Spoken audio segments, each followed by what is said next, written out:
நேற்று இரவு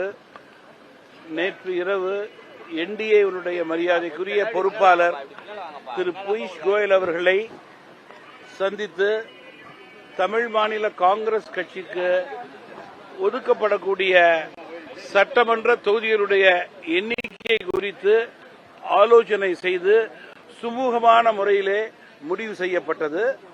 நேற்று மதியம் அதிமுக தலைமையான கூட்டணியில் உள்ள தலைவர்கள் எல்லாம் அண்ணா திராவிட முன்னேற்ற கழகத்தினுடைய தலைமை அலுவலகத்திற்கு வந்தபோது என்னால் வர முடியாத சூழ்நிலை என்ற காரணத்தினால் இன்று காலை மரியாதைக்குரிய கூட்டணி கட்சியினுடைய தலைவர் ஐயா எடப்பாடியார் அவர்களை நேரடியாக சந்தித்து சுமூகமான முறையிலே தேர்தல் பிரச்சாரம், அதேபோல எண்ணிக்கை, அது மட்டுமில்லாமல் முக்கியமாக தொகுதி பங்கீடு குறித்தெல்லாம் கலந்து பேசினேன்.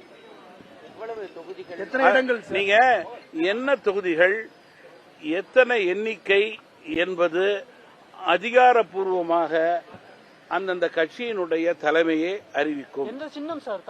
எதுவாக இருந்தாலும் அந்த கட்சி அறிவிக்கும். ஏன்னா என்னுடைய தனி சின்னமெல்லாம் இப்பொழுது எலெக்ஷன் கமிஷன்ல டிஸ்பியூட்ல இருக்கு. அதனால அதற்குத்தான் நாங்கள் பதில் எதிர்பார்த்து கொண்டிருக்கிறோம். அதற்கு ஏற்றவாறு முடிவுகள் எடுக்கப்படும். நம்பர்ஸ் ஃபைனலைஸ் ஆயிடுச்சு.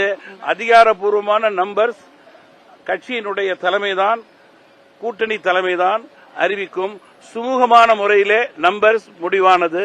அதே போல தொகுதிகளும் சுகமாக இருக்க வேண்டும் என்று பேசிக் கொண்டிருக்கிறோம்.